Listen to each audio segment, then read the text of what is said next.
हा प्रश्न संपूर्ण महाराष्ट्रातीलच नव्हे तर देशातील राजकारणाऱ्यांना पडलेला प्रश्न आहे। हा प्रश्न पंतप्रधान नरेंद्र मोदी यांनीच उपस्थित केला होता। भाजपाच्या भोपाळ येथील मेळाव्यात त्यांनी भाषण केले आणि पुढील 8 दिवसात अजित पवार सत्तेत आले। सिंचन घोटाळ्याचे उत्तर मुख्यमंत्री आणि मोदी यांनी दिले। आदर्श घोटाळ्याची श्वेतपत्रिका काढण्यात आली आणि अशोक चव्हाण भाजपामध्ये गेले। भाजप ही वॉशिंग मशीन आहे तर अमित शहा ही वॉशिंग मशीन पावडर आहे, अशा प्रकारे असंख्य लोक भाजपामध्ये गेले आहे। अजित पवार वेगवेगळ्या मार्गाने जाणार असल्याचे स्पष्टपणे दिसत आहे। त्यांच्या पक्षातील खासदार खाका करत आहे। अशा विधानांचा नेमका अर्थ काय घ्यायचा? आता तुम्ही भाजपावर आरोप करत आहात। अजित पवार यांनी भाजपाची साथ सोडावी आणि मूळ राष्ट्रवादी काँग्रेसमध्ये सामील व्हावे। अमित शहा यांच्या सक्तीमुळे 2 पक्ष फुटले। जगाच्या इतिहासात इतक्या मोठ्या प्रमाणावर बिनविरोध निवडणुका कधी झाल्या नाहीत। यामध्ये कोणते कर्तृत्व आहे? मोठ्या नेत्यांना कधीच बिनविरोध निवडून येता आले नाही। पंतप्रधान मोदी सुद्धा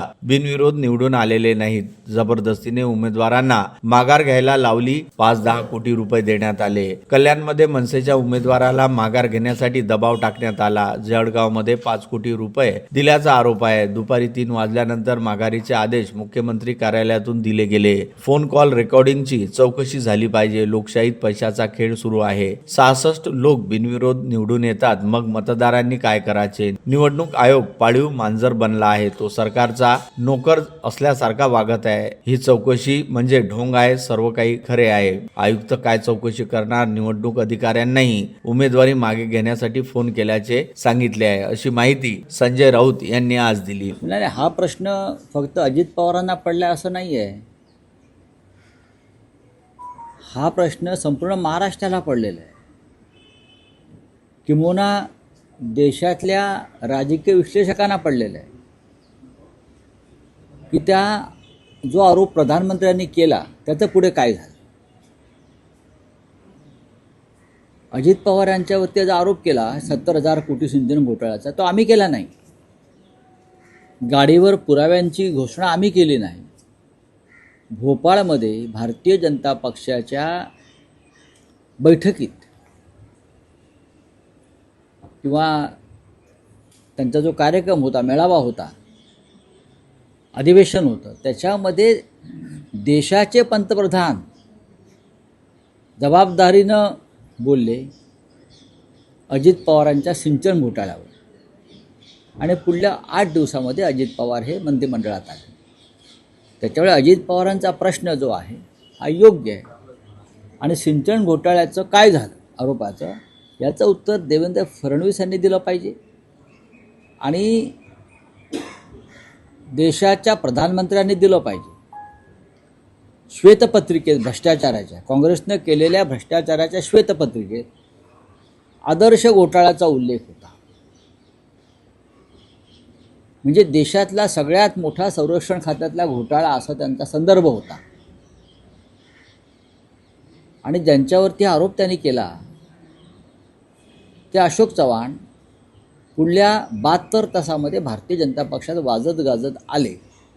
त्याच्यामुळे अशोक चव्हाणांना सुद्धा प्रश्न विचारण्याचा अधिकार आहे की आदर्श घोटाळ्याचं जे प्रधानमंत्र्यांनी किंवा सरकारनं जी श्वेतपत्रिका काढली त्याचं काय झालं। असे अनेक प्रश्न आहेत, असे अनेक प्रश्न विचारता येतील भारतीय जनता पक्षाला। भारतीय जनता पक्षाचा चेहरा वेगळा, मुखवटा वेगळा आहे। हे मुखवट्यावर चाललेलं सरकार आहे। अनेक भ्रष्टाचार, मोठे मोठे भ्रष्टाचार हे भारतीय जनता पक्षाने आपल्या पक्षात घेतलेले आहे। भारतीय जनता पक्ष ही वॉशिंग मशीन आहे आणि अमित शहा वॉशिंग पावडर आहे, बरं का? अमित शहा ही वॉशिंग पावडर आहे। वॉशिंग मशीनमध्ये घालायचं आणि अमित शहाची वॉशिंग पावडरात टाकायचे का सगळं स्वच्छ होतं। अजित पवारही तसेच झालेले आहेत, अशोक चव्हाण तसेच झालेले आहेत। असंख्य असे लोक आहेत महाराष्ट्रात आणि देशामध्ये। राऊतसाहेब, महापालिका निवडणुकांमध्ये महायुती चिंचवडमध्ये बोलताना असं म्हटलंय की भाजपला सत्तेचा माज आलाय ना, असं कोण म्हणताय? अजित पवार आणि स्थानिकांकडे किती प्रॉपर्टी आहे हे सगळं मला माहिती आहे, असं स्वतः अजित पवार बोलतायत। अजित पवारांचा काहीतरी वेगळा मार्ग दिसतोय, वेगळ्या मार्गाने जाण्याचा त्यांचा इरादा दिसतो यातून स्पष्ट।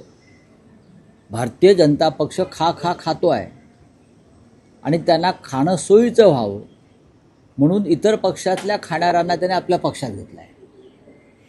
इतर पक्षातल्या खाणाऱ्यांना. जर भारतीय जनता पक्ष खात असेल, लूट करत असेल, भ्रष्ट मार्गाने प्रॉपर्ट्या करत असेल आणि अजित पवार त्या पक्षात उपमुख्यमंत्री आहेत त्या सरकारमध्ये आणि ते अशा प्रकारचं विधान करता आहेत, याचा अर्थ जनतेने काय घ्यायचा? एकतर तुमच्यावर भ्रष्टाचाराचे आरोप भाजपने केलेले आहेत आणि आता तुम्ही भाजपवरती भ्रष्टाचाराचे आरोप करता. मग सरकारमध्ये राहताय कशाला? कशा करता राहताय सरकारमध्ये? या शरद पवारांबरोबर परत, नाहीतरी तुम्ही युती केलेलीच आहे पिंपरी चिंचवड आणि पुण्यामध्ये. त्यांनी काल असंही म्हटलेलं आहे का 2 राष्ट्रवादी जर एकत्र असतील तर तुमच्या तोंडात साखर फोडो, असं अजित पवारांनी पत्रकारांना म्हटलेलं आहे. त्यामुळे तो कुठं संदर्भ हो, अजित पवारांनी भारतीय जनता पक्षाची साथ सोडावी आणि मूळ राष्ट्रवादी पक्षात विलीन व्हावं. अमित शहानं दिलेला पक्ष त्यांच्या हातात तो मूळ राष्ट्रवादी नाही हे त्यांनाही माहिती आहे. मूळ राष्ट्रवादी काँग्रेस पक्ष हा सन्मान्य शरद पवार साहेबांचा आहे. मूळ शिवसेना ही माननीय उद्धव ठाकरे साहेबांची आहे. पण अमित शहांच्या मस्तीपायी आणि माजोरडेपणापायी हे दोन्ही पक्ष दुसऱ्यांच्या हातात त्यांनी ठेवले. राऊसाहेब, महापालिका निवडणुकांमध्ये महायुतीची यशस्वी वाटचाल सुरू झाली. त्याला यशस्वी कसं काय म्हणता तुम्ही? बिनविरोध 66 उमेदवार निवडून येणं, त्यात एकट्या भाजपचे 44 उमेदवार आणि शिंदे शिवसेनेचे 19 उमेदवार. देशाच्या इतिहासामध्ये नव्हे ते जगाच्या इतिहासामध्ये इतके बिनविरोध लोक कधी निवडून आले नव्हते. हे तुम्हालाही माहिती आहे, पत्रकारांना माहिती आहे, राजकीय विश्लेषकांना माहिती आहे आणि लोकांनाही माहिती आहे. 60, 65 लोक बिनविरोध निवडून येतात. कोणत्या आधारावर? काय म्हणून असं यांचं कर्तृत्व आहे की यांना बिनविरोध लोकांनी निवडून द्यावं? लोकांनी या देशातल्या मोठ्या मोठ्या नेत्यांना बिनविरोध निवडून दिलेलं नाही, हे लक्षात घ्या. अटल बिहारी वाजपेयी बिनविरोध निवडून आले नाहीत. बॅरिस्टर नाथ पै कधी बिनविरोध निवडून आले नाहीत. वसंतदादा पाटील बिनविरोध निवडून आले नाहीत. राम मनोहर लोहिया बिनविरोध निवडून आले नाहीत. नरेंद्र मोदी बिनविरोध निवडून आले नाहीत. आणि या महाराष्ट्रामध्ये हा जो नवीन ट्रेंड सुरू झाला बिनविरोध निवडून आणण्याचा, साम दाम दंडभेद, जबरदस्तीनं समोरच्या उमेदवारांना माघार घ्यायला लावायची, त्यासाठी निवडणूक यंत्रणा वापरायची, नाहीतर समोरच्या उमेदवारांवरती पैशाचा पाऊस पाडायचा. 5-5 कोटी 10-10 कोटी रुपये दिले या बिनविरोध होण्यासाठी आणि उमेदवारांना माघार घेण्यासाठी. कल्याणमधले महाराष्ट्र नवनिर्माण सेनेचे शहर प्रमुख मनोज घरत यांना दिलेला आकडा जो आहे हा डोळ्याची बुबळं बाहेर पाडणार आहे. बिनविरोध व्हावा आणि त्याने माघार घ्यावी म्हणून. काल माहिती घेतली मी. जळगावला उमेदवाराने माघार घ्यावी म्हणून त्यांच्या घराघरामध्ये 5-5 कोटीच्या बॅगा घरपोच गेल्या. उमेदवारांचे डोळे फाटले आणि त्याने जर माघार घेतली. निवडणूक यंत्रणेला स्पष्ट सूचना होत्या. 3 वाजेपर्यंत माघारीची वेळ होती, पण त्यानंतर सुद्धा माघारीसाठी कोणी अर्ज घेऊन आले तर ते स्वीकारा आणि 3 वाजल्याच्या आधीची वेळ टाका. या स्पष्ट सूचना निवडणूक निर्णय अधिकाऱ्यांना काल मुख्यमंत्री आणि उपमुख्यमंत्री कार्यालयातून देण्यात आलेल्या आहेत. काल त्या संदर्भात मी ट्विटसुद्धा केलं. मला माहिती आहे काही अधिकाऱ्यांनी मला फोन करून सांगितलं, हे ज्याला तुम्ही आरो म्हणता, निवडणूक अधिकारी म्हणता, त्यांचे फोन कॉल जे रेकॉर्ड्स आहेत ते चेक करा. मी कालही म्हणालो, या सगळ्यांचे फोन रेकॉर्ड चेक करा. त्यांना कोणाचे फोन गेल्या 24 तासात आले, कोणत्या पालकमंत्र्याचे, कोणत्या मंत्र्याचे, कोणत्या कार्यालयातून, हे त्याची चौकशी झाली तर या बिनविरोध माघारीचं रहस्य तुम्हाला कळेल.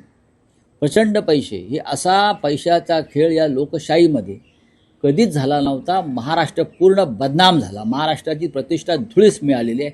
60 लोक बिनविरोध निवडून येतात. 66 ही काय निवडणूक आहे? मतदारांनी करायचं काय? मग मतदारांनी करायचं काय? जर हे विकले गेले असतील किंवा दबावानं मागे घेतले असतील तर त्या भागातल्या मतदारांनी काय करायचं हा प्रश्न निवडणूक आयोगाला कधी पडलाय का? निवडणूक आयोग हे या भ्रष्टाचारांच्या ताटाखालचं मांजर झालं आहे. हे पाळीव मांजर आहे निवडणूक आयोग महाराष्ट्राचा आणि देशाचा. नोकर आहेत भाजपचे आणि या भ्रष्ट मंत्र्यांचे. जे कल्याण बॅनर्जी म्हणाले की Gyanesh Kumar is a servant of BJP, ते सत्य आहे. आणि महाराष्ट्रातले दोन्ही निवडणूक आयुक्तसुद्धा हे हरकामे आहेत, सरकारचे हरकामे.